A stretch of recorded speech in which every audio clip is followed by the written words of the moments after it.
ఉగ్రవాది అంటే correct definition ఏంటని ఒక్కసారి డిక్షనరీని అడిగి చూడండి.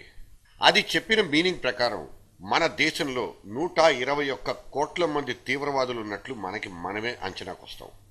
ఎవరో అన్నట్లు మెషిన్ గన్ను పట్టుకున్నవాడు ఒక్కడే మిలిటెంట్ కాదు. దేశ ద్రోహానికి పాల్పడే ప్రతి వాడు తీవ్రవాదే. 5 పైసలు దొంగతనం చేస్తే తప్పు కాదు. అదే 500 మంది 5 పైసలు చొప్పున నొక్కేస్తే అది దోపిడీ అవుతుంది. సినిమాల్లో హీరో ఆవేశంగా చెప్పినప్పుడు మనల్ని కూడా ఈ మాటలు ఈటల్లా గుచ్చుకుంటాయి. కానీ ఏం లాభం? థియేటర్ దాటి బయటకు వస్తే మళ్ళీ మామూలు మనుషులైపోతాం. ఎవ్వరూ చూడడం లేదన్న ధైర్యంతో చిన్న చిన్న తప్పుల్ని యథేచ్ఛగా చేసేస్తున్నాం. మనిషి ఏకవచనం అయితే సమాజం బహువచనం. మనలో సామాజిక స్పృహ లేకపోతే ఆ స్వభావం మన బ్రతుకు మీదనే తిరగబడుతుంది. సోషల్ మెసేజ్లా అనిపించిన ఇక్కడ ఇదే కరెక్ట్ అని మీకు అనిపించడానికి కొన్ని ఎగ్జాంపుల్స్ చూద్దాం. ఇన్ఫర్మేషన్ ఎరాలో విప్లవం సృష్టించి ప్రపంచాన్ని జెట్ స్పీడ్లో ముందుకు తీసుకెళ్తున్న ఇంటర్నెట్ సొసైటీకి మాత్రం సమాధులు కడుతోంది. నెటిజన్లోని నెగటివిటీని మాత్రం గ్రహించుకుని తాను భ్రష్టు పట్టిపోతూ జాతి భద్రతకు కూడా ముప్పు తెచ్చి పెడుతున్న వాళ్ళు మనలో ఎంతమంది లేరు? ఎవరి గురించో ఎందుకు, నిన్ను నువ్వు సూటిగా ప్రశ్నించుకుని చూడు. మన ఇంటర్నెట్ని మంచి రూట్లో ఉపయోగించుకుంటున్నావా? సైబర్ కెఫేలోకి వెళ్తే బాధ్యత గల మనిషిలా మసులుకుంటున్నావా? ఇండియన్ గవర్నమెంట్ తీసుకున్న ఇంటెలెక్చువల్ డెసిషన్ మన కుర్రకారుకు మనశ్శాంతి లేకుండా చేస్తోంది.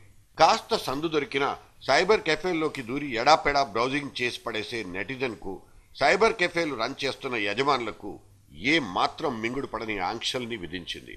ఇన్ఫర్మేషన్ టెక్నాలజీ విభాగం పెరిగిపోతున్న సైబర్ క్రైమ్తో పాటు టెర్రరిస్టుల ఆగడాలకు అడ్డుకట్ట వేసే పనికి కూడా సర్కార్ నడుంబిగించింది. ఇకపై ఎటువంటి పర్సనల్ ఐడెంటిటీ లేని వాళ్లను ఎవరినైనా ఇంటర్నెట్ సెంటర్ల ముంగిట్లోకి రానివ్వకూడదని సైబర్ కెఫేలకు స్ట్రిక్ట్ ఆర్డర్స్ పాస్ చేసింది. లాగ్ రిజిస్టర్ మెయింటైన్ చేయకపోతే లా ప్రకారం యాక్షన్ తప్పదని లిటిగేషన్ పెట్టింది.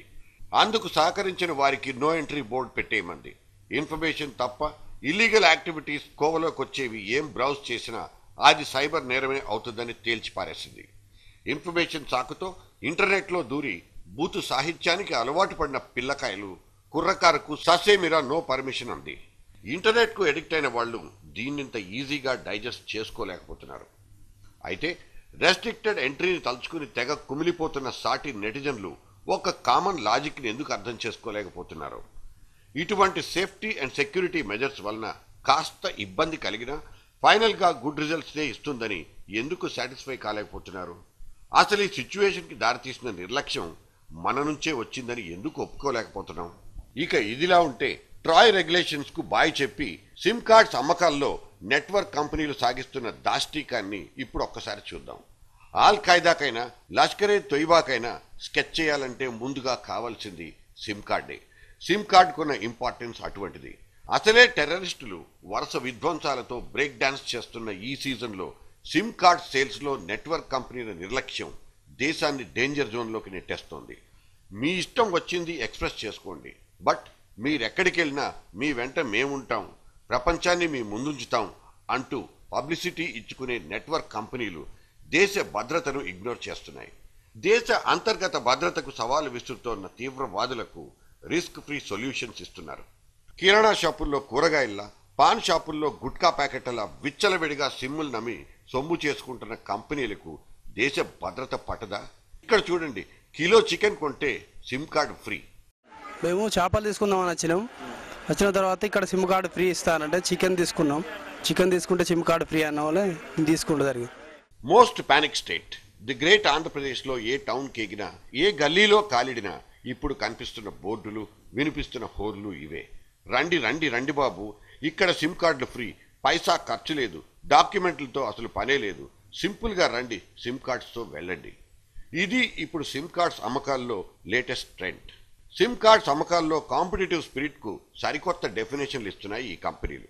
మన Indian telecom network service providers ఎక్కడ పడితే అక్కడ, ఎలా పడితే అలా వీధుల్లో ఇష్టం వచ్చినట్లు సిమ్ కార్డులను అమ్మేస్తున్న నెట్వర్క్ సర్వీస్ ప్రొవైడర్లు దేశ భద్రతను యాంటీ సోషల్ ఎలిమెంట్స్ చేతుల్లో పెట్టేస్తున్నారు. ఫ్రీగా వస్తే ఫినాయిల్ అయినా తాగేవాళ్ళున్న చోట నామినల్ ప్రైస్కే హెవీ టాక్ టైం ఇస్తున్నామంటే ఎగేసుకుపోకుండా ఎవడు మాత్రం ఉండగలడు?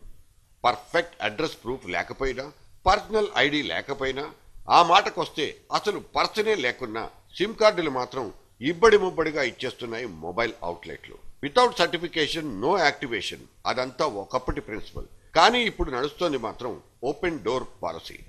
ఒక్క వరంగల్లోనే నెల రోజుల వ్యవధిలో ఒకే ఒక్క నెట్వర్క్ కంపెనీ 9,000కు పైగా సిమ్ కార్డులను సేల్ చేసిందంటే నెట్వర్క్ కంపెనీలు పాటించాల్సిన నిబంధనలు ఏ రేంజ్లో అమలవుతున్నాయో ఇట్టే అర్థమవుతుంది. ట్రాయ్ రెక్లెస్ పాలసీలు, ఆపరేటర్ల నెగ్లిజెన్స్ వెరసి ఇండియన్ టెలికాం సిస్టమ్ 3 మొబైళ్లు 6 సిమ్ కార్డులుగా విరాజిల్లుతోంది.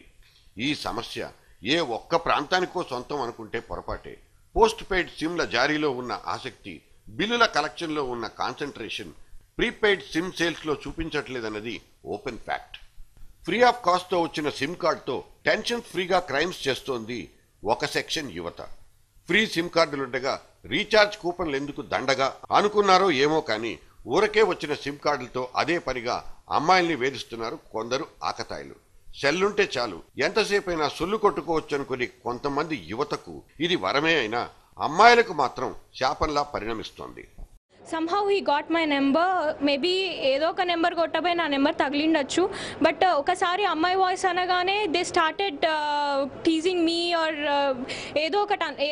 ఏదో అసలు పొంతన లేకుండా ఇష్టం వచ్చినట్టు they started talking to me. And ఎట్లా అంటే చాలా హరాస్ చేశారు. లైక్ మీ అడ్రస్ ఏంటి, మీరు ఎక్కడుంటారు, ఏ కాలేజ్లో చదువుతారు, మీ పేరు ఏంటి, అది ఇది అని. మీకు తెలుసో తెలీదో మీ పేరు మీద మీ ఒక్క సిమ్ కార్డ్ మాత్రమే ఉందనుకుంటున్నారా? ఏమో, ఎవరికి తెలుసు. అదే అడ్రస్ మీద ఓ 100 సిమ్లున్నా ఆశ్చర్యపోనవసరం లేదు. మరి అదెలాగంటారా? Very simple. మీరిచ్చిన డాక్యుమెంట్ ఫోటోల్ని జిరాక్స్ స్కానింగ్స్తో మ్యానిపులేట్ చేసి గుట్టుగా అదే అడ్రస్ మీద మరిన్ని సిమ్ కార్డులను ఇష్యూ చేస్తున్నాయి మొబైల్ అవుట్లెట్లు. ఈ నిర్లక్ష్యంలో ఇంకో డిఫరెంట్ యాంగిల్ కూడా లేకపోలేదు. ఏదో ఓ రోజు మీకో బ్లాంక్ కాల్ వస్తుంది. ఎవడో పని పాట లేని ఆకతాయి అదే పనిగా మిమ్మల్ని ఫోన్లో చెడుగుడాడేసుకుంటాడు. చిర్రెత్తుకొచ్చి ఎవడా అని ఆరా తీస్తే మొబైల్ నెట్వర్క్ ఆపరేటర్ల దగ్గర ఆ అడ్రస్సే ఉండదు. ఊరు పేరు ఏది కనపడదు. కానీ వాడికి మరో పనేం లేదన్నట్లు అదే పనిగా మళ్ళీ ఫోన్ చేసి హెరాస్ చేస్తాడు. ఆడ కూతురితో మాట్లాడుతున్నానన్న ఇంగిత జ్ఞానం కూడా లేకుండా అసభ్యపు కూతలు కూస్తాడు. ఇవి ఉదాహరణలు కాదు, పచ్చి వాస్తవాలు. మాకు వచ్చే ఈ రాంగ్ కాల్స్ గురించి మేము ఇన్ఫర్మేషన్ కోసం వెళ్తే మాకు దానికి సంబంధించిన డీటెయిల్స్ పూర్తిగా ఇచ్చేలాగా ఉండాలి. ఫస్ట్ ఆఫ్ ఆల్ ఇలా రోడ్ల మీద 5 రూపీస్కి 10 రూపీస్కి ఈవెన్ ఫ్రీగా కూడా సిమ్ కార్డ్స్ ఇచ్చేస్తున్నారు. అలా ఇవ్వకుండా యాక్షన్ తీసుకోవాలి. దేశంలో పేలే ప్రతి బాంబు వెనక ఓ సిమ్ కార్డ్ ఎలా ఉందో నెట్వర్క్ ఆపరేటర్లు ఇష్యూ చేసే ప్రతి సిమ్ వెనక అంతే నెగ్లిజెన్స్ తిష్టవేసు కూర్చుంది.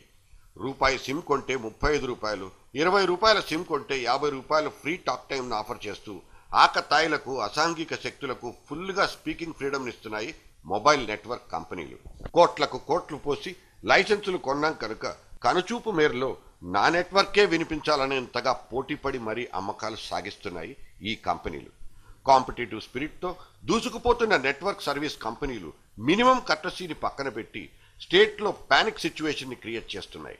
దేశంలో ఎక్కడ టెర్రరిజం వేళ్లు అనుకున్నా, ఎన్ని వెరితలలు వేసినా అందుకు సంబంధించిన మూలాలన్నీ మన స్టేట్లోనే వెలుగు చూస్తున్న ఈ తరుణంలో విచ్చలవిడిగా సాగుతున్న సిమ్ కార్డ్ సేల్స్ నిజంగా టెర్రిఫిక్ అని అనుకోకపోతే ఏమనాలి? సేఫ్టీ అండ్ సెక్యూరిటీ అంతంత మాత్రమే ఉన్న మన రాష్ట్రంలో ఈ సిమ్ కార్డ్స్ నిర్లక్ష్యం ఎటువంటి ప్రమాదాల్ని కొని తెస్తుందో ఊహించడం పెద్ద కష్టమేమీ కాదు. దేశవ్యాప్తంగా జరుగుతున్న అసాంఘిక కార్యకలాపాలకు ఇక్కడి నిర్లక్ష్యమే పురుడు పోస్తోందని స్వయంగా ఇంటెలిజెన్స్ వర్గాలే హెచ్చరిస్తున్నా మన నిఘా వ్యవస్థ మాత్రం మొద్దు నిద్ర వదలడం లేదు. టెర్రరిస్టుల మొబైల్ యూసేజ్ని కంట్రోల్ చేసేందుకు 15 అంకెల IMEI నంబర్ లేనిదే మొబైళ్లను వాడకూడదని చైనా ఫోన్లపై బ్యాన్ విధించిన ఇండియన్ గవర్నమెంట్ ఇప్పుడు చేస్తోందేంటి?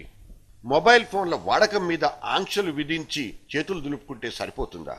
నిబంధనలకు విరుద్ధంగా సిమ్ కార్డులు పంచిపెడుతుంటే చూస్తూ ఊరుకున్న పాపం ఊరికే విడిచిపోతుందా? అమ్మిన ప్రతి సిమ్, అది ప్రీపెయిడ్ అయినా పోస్ట్ పెయిడ్ అయినా ఖచ్చితంగా ప్రతి దానికి డాక్యుమెంటేషన్ ఉండాల్సిందేనని ట్రాయ్ చెప్పింది. కానీ దాన్ని ఆచరణలో ఇంకా పూర్తి చేయని నెట్వర్క్ కంపెనీల మీద చర్యలేవి?